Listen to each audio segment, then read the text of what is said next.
हाँ जी, तो दोस्तों welcome back to bros and banter.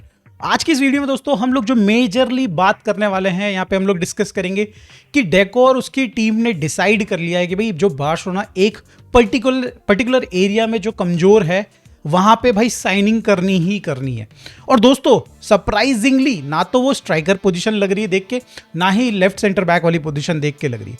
और हम लोग यहाँ पे बात करने वाले हैं कि किस तरीके से बार्सिलोना यहाँ पे बाल मजदूरी करा रहा है दोस्तों, पत्थर तुड़वा रहा है यहाँ पे भाई बार्सिलोना अपने यंग जो लामासिया टैलेंट्स हैं उनसे। एंड हम लोग यहाँ पे बात करेंगे एक यंग प्लेयर, यंग प्लेयर तो नहीं बट एक और प्लेयर बार्सिलोना के साथ लिंक होता हुआ नजर आ रहा है। डिटेल आपके साथ आगे शेयर करते हैं।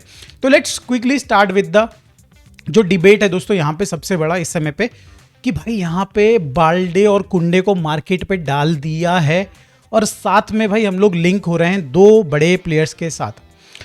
पहला दोस्त देखो नाम यहाँ पे ग्रिमाल्डो और दूसरा नाम है दोस्तों यहाँ पे एंड्रिया कैम्बियासो। तो हम लोग बात करेंगे दोनों के ऊपर। पहले शुरुआत करते हैं ग्रिमाल्डो से। बट अगर आप ध्यान दें दोस्तों, हम लोग दो फुल बैक से लिंक हो रहे हैं। इसके सिवाय भी भाई कोई ना कोई यंग प्लेयर से डेफिनेटली हम लोग लिंक हो रहे होंगे। ये क्यों हो रहा है ऐसा? देखो, मैं अगर आपको इस सीजन का एक टेम्पलेट दूं, अगर आपको याद दिलाऊं वो पीएसजी वाला गेम, अगर मैं याद दिलाऊं दोस्तों आपको वो चेल्सी वाला गेम, या फिर अगर हम लोग बात करें लीग गेम में वो जो न्यूकासल वाला गेम था, जितने भी हमारे थ्रेट्स थे दोस्तों यहाँ पे वो फुल बैक से ही बन रहे थे।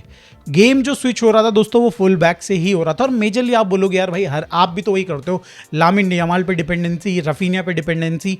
हाँ, मैं समझ सकता हूँ दोस्तों, गेम जनरली भाई जो थ्रेड्स होते हैं वो विंगर्स ही बनाते हैं। एंड दैट मीन्स कि यहाँ पे भाई आपके जो राइट बैक है, लेफ्ट बैक है, इनका रोल बहुत ज़्यादा बड़ा होता है। बट बार्सिलोना जैसे क्लब में भाई हर बार अटैक एक ही तरफ से आना ये अच्छी बात नहीं भाई। दैट टेल्स यू कि भाई यहाँ पे हम उन पर्टिकुलर साइड में बहुत ज़्यादा वनरेबल है। एंड यहाँ पे भाई क्लियरली दिख रहा है कि डेको डोंट ट्रस्ट हमारे जो दो प्लेयर्स है बेसिकली उनको इतना ज़्यादा ट्रस्ट नहीं करता है। एंड ऐसे में भाई Grimaldo is the first option जिसके साथ इस समय पे बार्सिलोना लिंक हुई है। अब हम लोग अगर बात करें यहाँ पे भाई, पहली बात तो is it a good deal? 15 million में बताया जा रहा है कि शायद से ज्वाइन कर सकता है बार्सिलोना। ट्रांसफर फी प्लस जो भी मतलब उसकी सैलरी है बहुत ज़्यादा है नहीं। तो यहाँ पे अगर 15 मिलियन में एक 31 ईयर ओल्ड आ रहा है, विच आई थिंक कि भाई बहुत अच्छी डील मेरे को पर्सनली नहीं लग रही है। बट भाई व्हाट ही ब्रिंग्स इज भाई यहाँ पे बहुत ज़्यादा एक अच्छा एक्सपीरियंस लेके आ रहा है वो। ग्रिमाल्डो को दुनिया ने देखा है भाई गोल स्कोर करते हुए, बढ़िया फ्री किक्स लेते हुए, बढ़िया क्रॉसेस डालते हुए, ऑफेंसिवली उसको बहुत बढ़िया करते हुए देखा। बट जिन लोगों ने भाई उसको ट्रैक किया है, he is very good in terms of defence also भाई। उसका 1v1 में भी काफ़ी अच्छा है, टैकल्स बहुत प्यारे डालता है भाई। मतलब मेरे को ओवरऑल डिफेंसिवली भी बहुत बैलेंस्ड प्लेयर लगता है ग्रिमाल्डो। जो कि मैं अगर बात करूं, हमारे पास जो करेंटली अवेलेबल लेफ्ट बैक हैं, जेरार्ड मार्टिन को मैं अब लेफ्ट बैक नहीं मानता इसलिए मैं उसको एलसीबी डाल रहा हूं, कंसेलो एंड यहाँ पे आपके बाल्डे, जो कि दोनों से मुझे पर्सनली लग रहा है कि भाई डिफेंसिवली यहाँ पे बेटर है ग्रिमाल्डो। एंड मेरे हिसाब से दोस्तों यहाँ पे ग्रिमाल्डो को लाने में देखो transfer fee is not that much, but the thing is कि एज मैटर्स, राइट? एज का भी फैक्टर बहुत बड़ा होता है। 31 साल का विंगर फुल बैक भाई, जिसको पूरे हमारा जिस तरीके गेम चलता है भाई, वो पूरे दिन भर ऊपर नीचे करता रहेगा मैच में भाई, कितने दिनों तक वो आपको सर्व कर सकता है? दैट इज अ क्वेश्चन भाई। 2 साल 3 साल 34 के बाद भाई उसकी टांगे बोल सकती हैं। बट आई बिलीव कि भाई 15 मिलियन फिर भी खर्च कर लेने चाहिए, जस्ट बिकॉज कि हमारे पास एक ऐसा जेम है बाल्डे, जो कि अगर उससे कुछ सीख जाए तो बहुत बढ़िया हो जाएगा। कंसेलो से डेफिनेटली यहाँ पे भाई बाल्डे ऑफेंसिव चीज़ें सीख सकता है, क्रॉसिंग कैसे करनी सीख सकता है। वैसे सीखना होता उसको तो अभी भाई इतना साल फुटबॉल खेल चुका है, सीख जाता। बट अगर भाई फिर भी कोई कमी रह गई हो और कोई सीनियर प्लेयर आके थोड़ी हेल्प कर दे तो भाई डेफिनेटली अगर उसका गेम इंप्रूव हो जाए तो बार्सिलोना से ज़्यादा खुश कोई नहीं होगा। मैं पहले भी बता चुका हूँ कि बाल्डे को सेल करना is not an option until unless भाई 60-80 मिलियन समथिंग लाइक दैट आ रहे हो हमारे पास। 40 मिलियन के लिए भाई बाल्डे को बेचना इज़ भाई अटर बुलशिट, सीरियसली भाई। एक ऐसा प्लेयर जो मात्र 3 मिलियन, 3.5 मिलियन, 4 मिलियन सैलरी ले रहा है, उसको बेच के अगर आप भाई 10 मिलियन की सैलरी वाला प्लेयर लेके आते हो तो आप जो आपकी वेज लिमिट वैसे ही टाइट है भाई, उसमें आप बहुत ही बड़ा बेवकूफ़ी कर रहे हो। सबसे बड़ी बात तो मेरे को तो भाई पर्सनली लगता है कि ग्रिमाल्डो को आप लेके आइए, कंसेलो को आप बेसिकली कहीं ना कहीं साइन कर लीजिए। एंड यहाँ पे भाई आप क्या करिए कि बाल्डे को भी रखिए और ट्राई करिए कि भाई उसको थोड़ा उसका गेम बेटर हो सके। एंड ऐसे में दोस्तों मेरे दिमाग में एक चीज़ चल रही है कि भाई अगर हम लोग कंसेलो एंड ग्रिमाल्डो दोनों को साथ में रखेंगे तो मे बी हमें शायद से लेफ्ट विंगर की शायद से उतनी ज़्यादा ज़रूरत हो ना, रैशफोर्ड की शायद से हमें उतनी ज़्यादा ज़रूरत ना हो। Grimaldo and I believe so कंसेलो can do that. And भाई यहाँ पे जो रनिंग वाला पार्ट है, यहाँ पे भाई कहीं ना कहीं बाल्डे संभाल सकते हैं उसको, ऐसे गेम्स जहाँ पे भाई हमें इंटेंस रनिंग चाहिए। तो भाई मैं मेरे को ग्रिमाल्डो वाली डील अगर भाई मेरे को लगता है, मतलब यहाँ पे बोर्ड मुझसे पूछने आता है तो भाई मैं तो आज ही अप्रूवल दे दूंगा कि ले आइए, ट्राई करिए कि थोड़ा सस्ते में हो जाए, 10 मिलियन में हो जाए, बिकॉज उसका रिलीज क्लॉज 20 मिलियन का है। और अगर आप 15 ही मिलियन उनसे नेगोशिएट कर पा रहे हो तो भाई क्या फ़ायदा है आपका स्पोर्टिंग डायरेक्टर बनने का। तो दैट मीन्स भाई मुझे पर्सनली लगता है कि भाई 40% 50% की वैल्यू पे आना चाहिए। 8 से 10 मिलियन में ये डील डन हो जानी चाहिए, बट 15 मिलियन भी अगर देने पड़े तो भाई मुझे प्रॉब्लम उतनी ज़्यादा लग नहीं रही है। वी नीड इट भाई। जो दूसरा प्लेयर है दोस्तों यहाँ पे, जो कि अगेन भाई एक और फुल बैक है, वो है यहाँ पे आपके एंड्रिया कैम्बियोसिस। देखो यूवेंटस के लिए खेलते हैं, 26 ईयर ओल्ड है भाई। यहाँ पे आपके 182 इनकी हाइट है, फिजिकली ठीक ठाक है भाई, 6 फुट के अराउंड है भाई, तो प्लेयर ठीक ही ठाक लग रहा है। बट द थिंग इज कि भाई ये दोनों पोजीशन में खेल सकता है, दोनों फुल बैक पोजीशन में खेल सकता है, राइट बैक भी एंड लेफ्ट बैक भी, दोनों पाँव चलते हैं भाई। ये एक बहुत ही बढ़िया चीज़ है भाई। आप स्विच कर सकते हो बीच गेम में, जस्ट लाइक भाई कंसेलो आप स्विच करते हो, कभी लेफ्ट बैक में खिला दिया, बाई चांस किसी को इंजरी हो रही, राइट साइड में शिफ्ट कर दिया भाई, या फिर उल्टा कर सकते हो।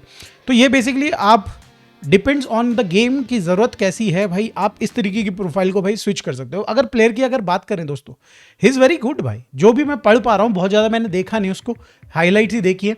प्लेयर इज़ गुड भाई। अगर आप देखें तो 1v1 में डिफेंसिवली बहुत अच्छा है, मतलब overall defensively he is very good. मतलब जितने भी ऑप्शंस अभी हमारे को सामने हैं, बाल्डे, कंसेलो एंड अगर बात करी जाए यहाँ पे Grimaldo, he is the better choice अगर इन तीनों में से अगर बात करी जाए तो। अगर आप देखें तो भाई क्रॉसिंग इज वेरी गुड भाई, और बारसा टाइप का प्लेयर है। दैट मीन्स कि भाई प्रेस रेजिलेंट है भाई, आप उस पर प्रेस नहीं कर सकते जस्ट लाइक बाल्डे। मतलब कि भाई बहुत मुश्किल है अगेंस्ट बाल्डे, आपको प्रेस करोगे इधर यू विल फाउल हिम, या फिर भाई वो बंदा निकल जाएगा आपसे बॉल लेके। तो उसी टाइप की कुछ प्रोफाइल है। तो मतलब काफ़ी हद तक हमारी जो नीड है उसको सूट करता हुआ ये बंदा बिल्कुल दिख रहा है। बट द थिंग इज जो हमारे पॉकेट है उसको बिल्कुल भी ये सूट नहीं कर पा रहा है। यहाँ पे अगर आप देखें भाई, तो जो यहाँ पे आवाज़ें आ रही है, there is no release clause. तो यहाँ पे भाई जो यूवेंटस मांग सकती है for this player is somewhere around 50 to 60 million, शायद से इतना पैसा मांग सकती, जो मतलब ट्वीट्स में पढ़ पा रहा हूँ, जो मैं यहाँ पे रिपोर्ट्स पढ़ पा रहा हूँ, तो शायद से इतना पैसा मांग सकती। आप लेके आ सकते हो इस प्लेयर को, बट देन भाई 50 मिलियन खर्च करना ऑन भाई left back when you have Grimaldo for 10 million जो अवेलेबल है, आप ला सकते हो। आई डोंट थिंक सो दोस्तों, आई डोंट थिंक सो। खैर ये तो रहा लेफ्ट बैक जो इस समय पे हम लोग जिनके साथ लिंक हो रहे हैं। बट अगेन दोस्तों क्वेश्चन बहुत बड़ा है कि भाई इस समय पे जितना ज़्यादा एक्टिवली हम लोग देख रहे हैं लेफ्ट बैक को, इन दोनों प्लेयर्स में से कुंडे एंड बाल्डे में से एक प्लेयर तो डेफिनेटली जा रहा है। एंड आई होप दोस्तों कि वो शायद से बाल्डे ना हो। ऑल तो कुंडे यहाँ पे बहुत ही बढ़िया टॉप क्लास प्लेयर है और मैं उसको भी जाने नहीं देना चाहता, बट मैं तो यहाँ पे चाहता हूँ कि स्ट्रेंथ हमारी थोड़ा, हमारा जो फुल बैक्स की जो हमारी जो डेप्थ है वो थोड़ी बढ़े, ना कि यहाँ पे कम हो। बट क्या कर सकते हैं दोस्तों, क्या कर सकते हैं, यहाँ पे भाई बैलेंस भी तो बनाना है सैलरीज का।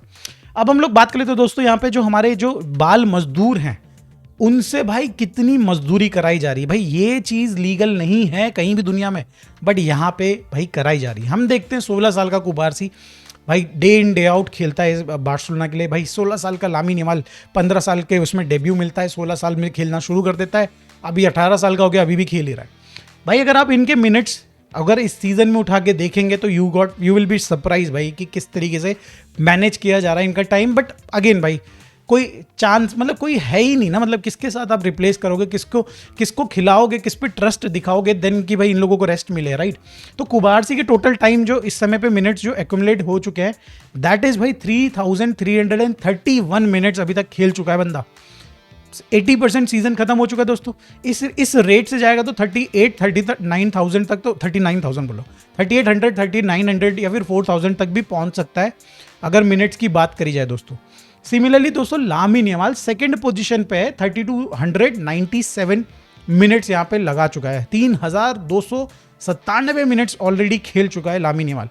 एंड देन जुआन गार्सिया दोस्तों, चलो जुआन गार्सिया का मुझे समझ में आता है, पिछला सीजन वाज भाई वो एस्पिनोल के लिए खेला था, एक हफ्ते में एक मैच, तो यहाँ पे उसका समझ में आता है। बट उसके भी मिनट्स दोस्तों काफ़ी ज़्यादा एक्यूमुलेट हो चुके हैं, 3232 मिनट्स उसके भी एक्यूमुलेट हो चुके हैं, 3232 एंड यही चीज़ दिखाती कि जो घुटना पकड़ के बैठा था भाई जो लास्ट गेम था उसमें, वो कहीं ना कहीं ये जो मिनट्स हैं वो बताता है।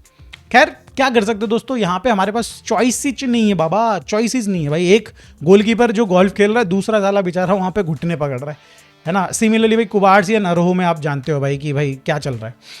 तो दोस्तों आज की वीडियो में बस इतना ही। Thank you so much for watching this video. अगर आपको अच्छी लगी तो प्लीज़ लाइक एंड सब्सक्राइब। मिलते हैं दोस्तों नेक्स्ट वीडियो में। Bye for now, take care.